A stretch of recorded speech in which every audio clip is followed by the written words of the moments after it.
Hello students, so welcome back to this online course of water resource engineering. So we have finished our up to third unit. So now we are going to start the next unit, which is about dams. So in dams there are two types of dams which are in our syllabus. First one is earthen dams and second one is the gravity dam, which is more popular.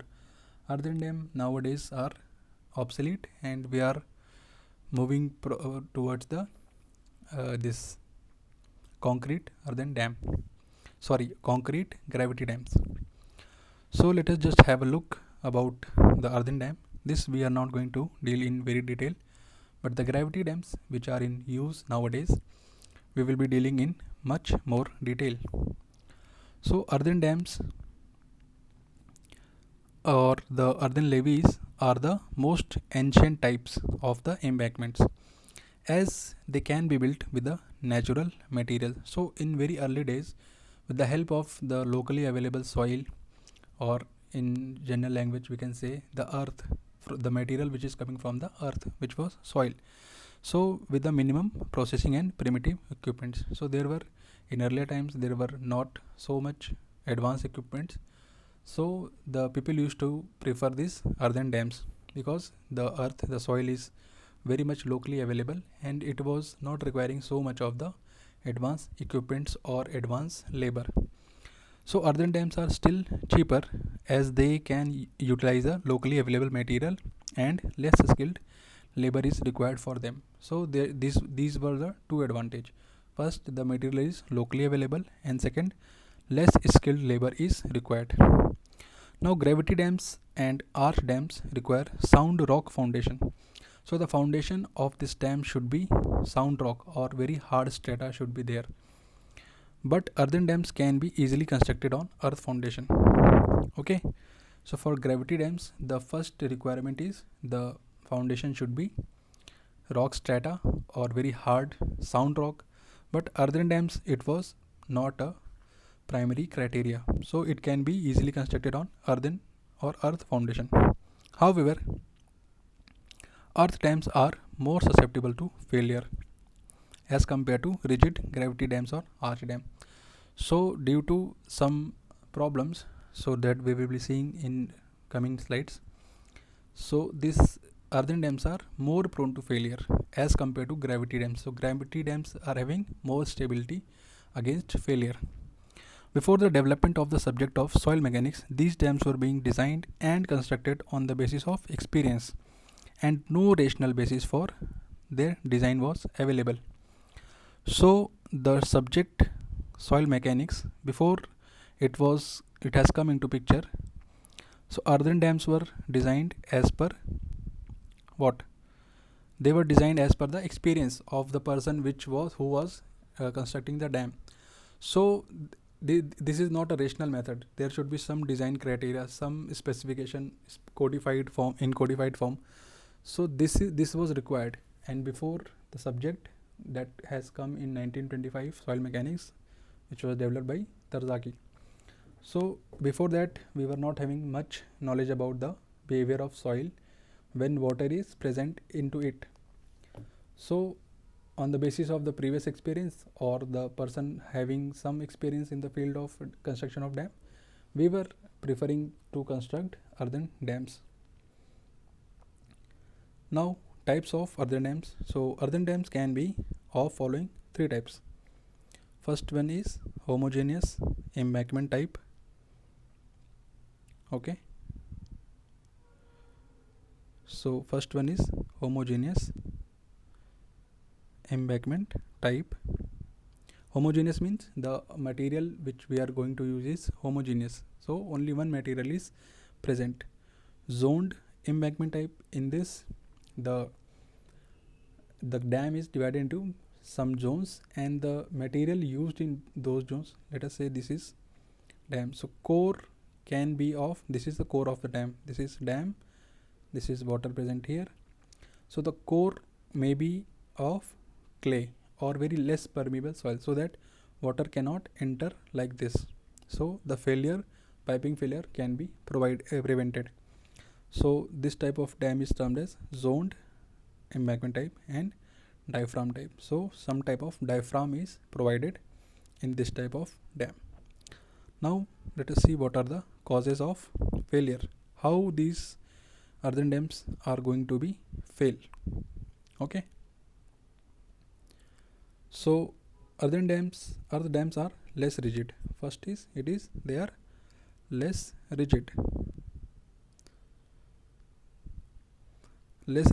and they are more susceptible to failure. So as compared to the gravity dam, they are flexible, they are not that rigid, so they are prone to failure. They are very susceptible or vulnerable to the external agents such as water.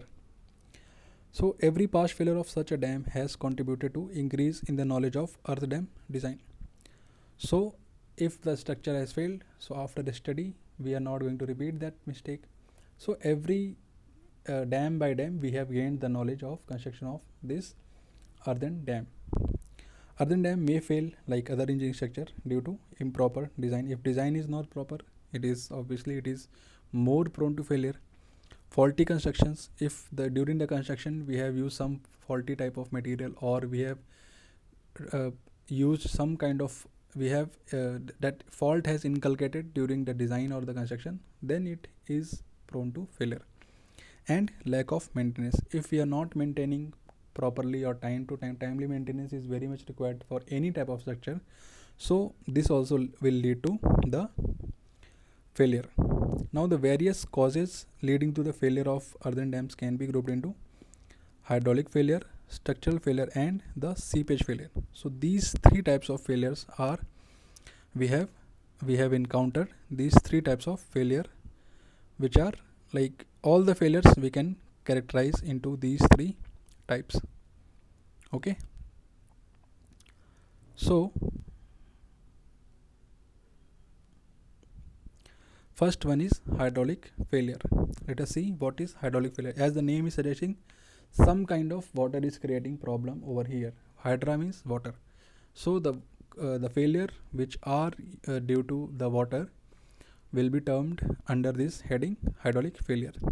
So about 40% of earth dam failures have been attributed to these causes. So if there are 100 dams, or let us say 50 dams, so 20 will be failing from the, this is not certain, but approximately 40% of total number of earth dam has failed due to hydraulic failure. And what are the causes by which this hydraulic failure, we can say this is a hydraulic failure? So first is overtopping or toppling, as you have studied in the rotational mechanics. So the water may overtop the dam if the design flood. So let us say this is dam, this is water, so water is overtopping here. Okay, so this is not some rotational mechanism, this is simply water flowing over the dam. Water is crossing the dam height. So if we have, why this can happen, we have estimated the water quantity, we have underestimated. So let us say 100 cubic water was coming, but we have predicted only 50 cubic of water, and we have designed our dam. So what is going to happen when this 100 cubic water is coming? So it will overtop, or it will cross the height of the dam. So this kind of failure will be termed as, and this is not acceptable, because the main purpose of dam is what? To restrict the water, to store the water. But here what is happening? Water is crossing the dam. So this is not the purpose of dam. So it will be termed as a failure. Now the second one is erosion. Soil is there, so erosion will be there. Upstream phase. So let us say this is dam. So we are storing water like this. So this will be our upstream dam, and this will be downstream phase. So what is going to happen? If so much water is there, and water will create some pressure, that pressure will generate some force.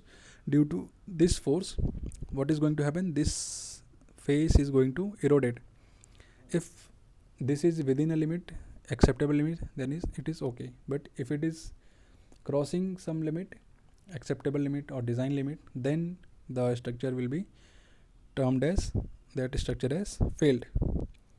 So first was the overtopping, water crossing the head water crossing the height. Now second one is erosion of the upstream face. Third one is cracking due to frost action. So water present into the soil is susceptible to the water change in temperature. So the temperature can be more or less also. During winters the temperature is going to be very less. Now due to this less water, the less temperature, water will get freeze, and during this freezing the volume change is there, and due to this volume change there will be cracking. This frost action you might have studied in the unit first of soil mechanics. So there they are teaching in detail that upheaval is there, there is some type of upheaval due to this frost action. So there they are dealing in detail. So this cracking is very much dangerous to the structure. And an additional freeboard. So to avoid this, what we are going to do, we are going to provide additional freeboard. Freeboard is something like this. So if this is the water, this is the height, so this extra height which we are providing, so this will be termed as freeboard. So this is free during the operation of the dam. So it is free, it is used for some special purpose, like to avoid this type of frost action failure. Okay, so that is why this term free is there, because it is free most of the time of the operation of this dam. Now there can be erosion at the downstream face also, because water is present at upstream also and at the downstream also.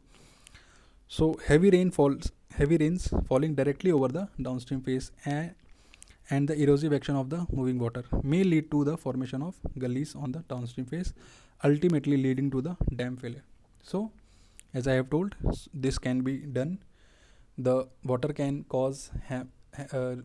be harmful to the upstream as well as downstream end, because rain is there. If heavy rain is there, the soil is susceptible to heavy rains, and it will flow along with the rain water, and also the moving water coming from the upstream side is also dangerous. So this can be avoided by proper maintenance. First, maintenance is very must. Second, filling the. So what we are going to do, we will be providing the longer route to the. So if water is coming directly here, so we will provide this route. So water will gradually, slowly will move, and it will not make failure zero, but it will reduce it. Okay, so we will be able to mitigate the failure. Now the fifth one, erosion of the downstream toe. So let me show you what is this toe. So if this is the dam, so this point is toe. So this point is having very high stresses, because the area is very less, and force, even very smaller forces will create a very large pressure. So this is so much stressed area, so this will be prone to erosion. So let us see what is this erosion.